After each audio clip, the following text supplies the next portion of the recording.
Bienvenue dans un monde où votre corps va être réinventé. Laissez-vous faire, la science s'occupe de tout. Vous voulez une nouvelle paire de jambes? Vous souhaitez être plus fort, plus rapide, plus intelligent? Pas de problème. Grâce aux dernières nanotechnologies et aux nouvelles avancées de la robotique, vos capacités seront décuplées. Pour votre descendance, choisissez vos options comme celle d'une voiture. Un enfant de sexe masculin, brun aux yeux verts, avec le QI d'Einstein? Pas de souci, tous vos gènes sont sous contrôle et soigneusement réorganisés dans des tubes à essai. Dorénavant, le hasard n'a plus sa place sur Terre. Grâce aux stimulateurs cérébraux, aux puces électroniques sous votre peau et autres prothèses bioniques directement implantées dans le squelette, voici l'ère de l'humain augmenté. Fini les temps archaïques de l'homo sapiens tributaire de Dame Nature. Infrarouge est fier de vous présenter aujourd'hui, pour le meilleur et pour le pire, un homme presque parfait. Un cyberdocumentaire signé Cécile Dangean, à suivre tout de suite.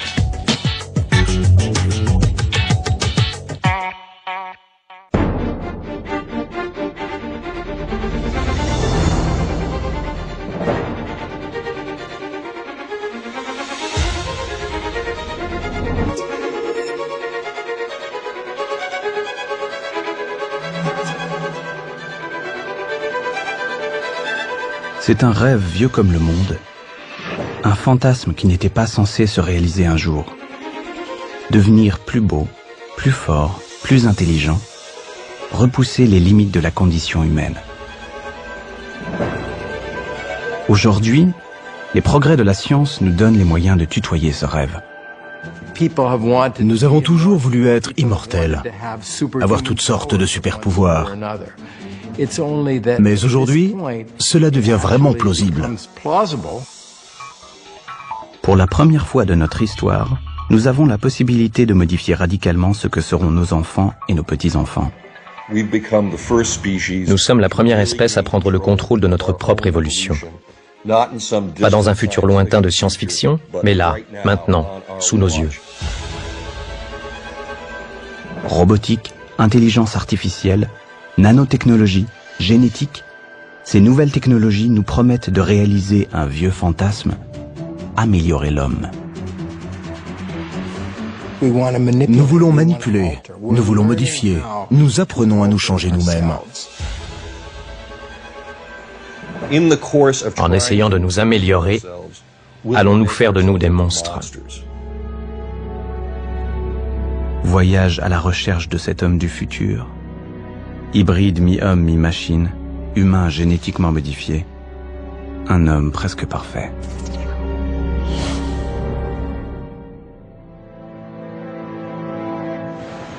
Nous partons à Vienne, en Autriche, pour rencontrer Christian, le premier homme bionique d'Europe. En 2005, victime d'un choc électrique de 20 000 volts, Christian doit se faire amputer des deux bras. Il décide de participer au programme de recherche du laboratoire de prothèses Autoboc.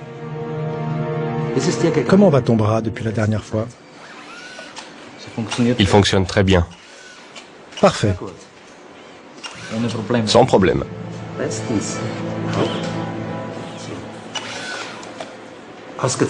Il faudra 5 ans à une petite équipe pour mettre au point cette prothèse totalement inédite. Aujourd'hui, grâce à une puce capable d'effectuer plus de 500 millions de calculs à la seconde, le cerveau de Christian commande un bras à la fois artificiel et intelligent.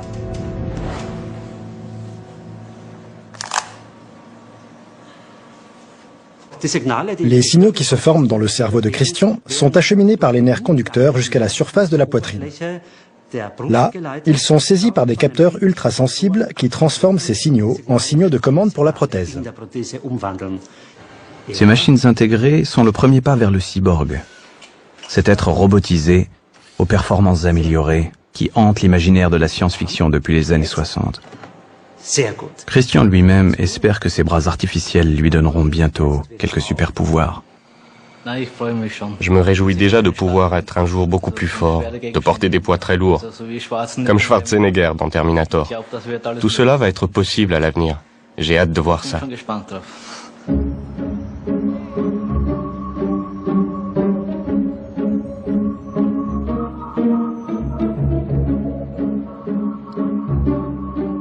Sans la puissance de l'armée américaine, les prothèses intelligentes de Christian n'auraient peut-être jamais vu le jour. Son ambitieux programme intitulé Revolutionizing Prosthetics est une conséquence directe des guerres menées par les États-Unis en Irak et en Afghanistan. Les militaires de retour du front, amputés des bras ou des jambes, se comptent aujourd'hui par centaines. L'objectif avoué est de leur permettre de retrouver leurs membres perdus, mais aussi de mettre au point des super soldats aux performances augmentées. Pour l'instant, les soldats doivent se contenter de cet exosquelette qui s'appelle Hulk, en référence à ce super-héros vert à la force surhumaine inventé dans les années 60. Cette structure robotique motorisée en titane permet aux soldats de porter 90 kg sans le moindre effort. Les soldats américains l'enfilent comme une armure pour combattre dans les montagnes afghanes. L'armée est en règle générale le ferment essentiel des développements technoscientifiques. On peut dire que si on est naïf, qu'il s'agit là d'une espèce de philanthropie formidable. Cela étant, si on est un peu moins naïf, on s'aperçoit que la limite entre ce qui soigne et ce qui augmente est perdu de plus en plus de vue. Et tout ce qui est mobilisé pour soigner, pour soulager la souffrance, est mis immédiatement au service d'un projet consistant à augmenter, à transformer, à remodeler et finalement à faire advenir autre chose que de l'humain. Canada numéro 1. Roger. Contact BDSI. Ok. Contact soupape comme moteur 7. Fermez les gaz. Steve Austin, astronaute, un homme tout juste vivant. Je me souviens du début de cette série quand il disait « Nous pouvons le reconstruire ». Mon cœur battait. Je me disais « Nous sommes capables de donner naissance au premier homme bioionique. Steve Austin deviendra cet homme. Il sera supérieur à ce qu'il était avant l'accident. Le plus fort, le plus rapide, en un mot, le meilleur.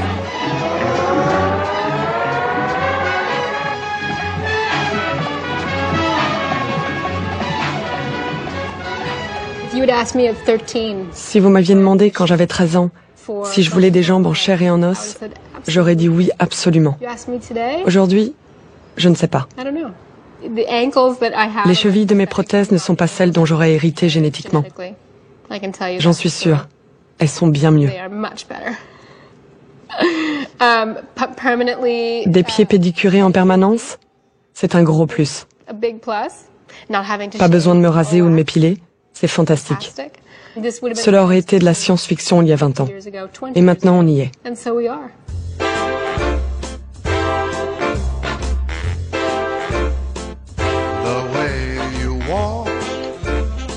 Athlète de haut niveau, mannequin pour Alexander McQueen, comédienne, Amy Mullins a été admise dans le club très sélect des 50 plus belles femmes du monde.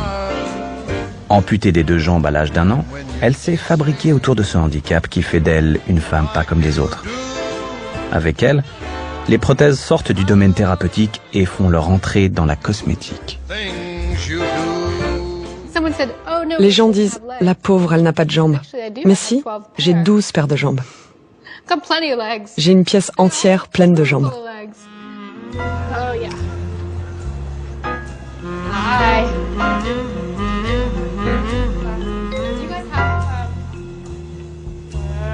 À en croire Amy, nous irons bientôt faire les boutiques pour nous acheter des paires de jambes mieux que nature et conformes à celles que nous vendent déjà les magazines.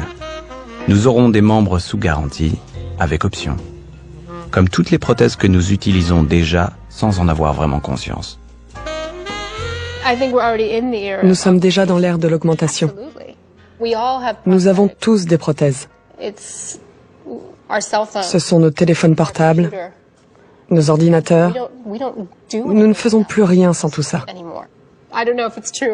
Je ne sais pas si c'est vrai ou pas, mais il est probable que Pamela Anderson ait autant, si ce n'est plus, de prothèses que moi dans son corps. Et personne ne la traite d'handicapée.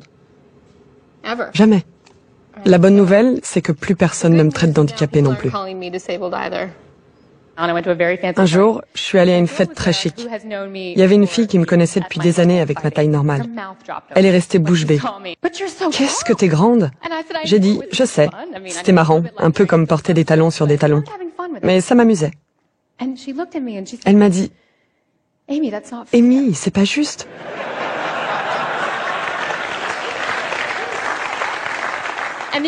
Et le truc dingue, c'est qu'elle le pensait.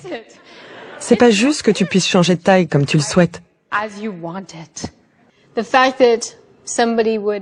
Que quelqu'un puisse envier le fait que j'ai des prothèses aujourd'hui. C'est un concept totalement nouveau.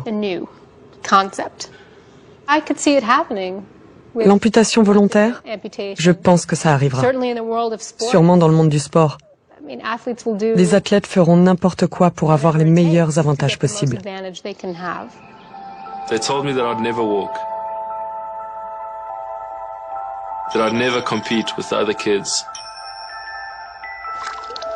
It wasn't in me to play water polo. They told me I'd never make the team.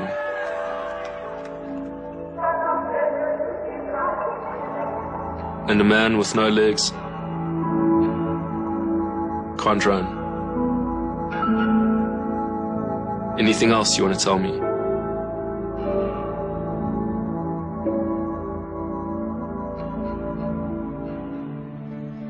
Amy Mullins et Oscar Pistorius sont les pionniers d'une ère nouvelle.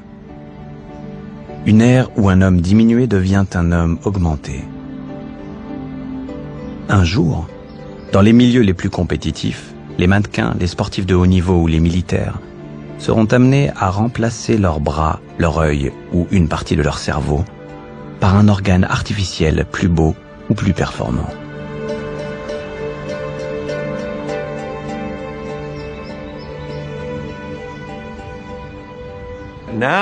Maintenant, les technologies que nous développons sont dirigées vers l'intérieur de notre corps. Il ne s'agit plus de modifier notre environnement, mais de nous modifier nous-mêmes. C'est l'une des 5 ou 6 plus grandes révolutions de ces dernières 10 000 années, selon comment on compte la naissance de Jésus-Christ. C'est un pas aussi important que la sédentarisation. Nous avons eu l'avènement de la conscience, l'ère industrielle, l'ère de l'information. C'est un énorme défi. La question est de savoir comment nous allons rester humains au milieu de tout ça.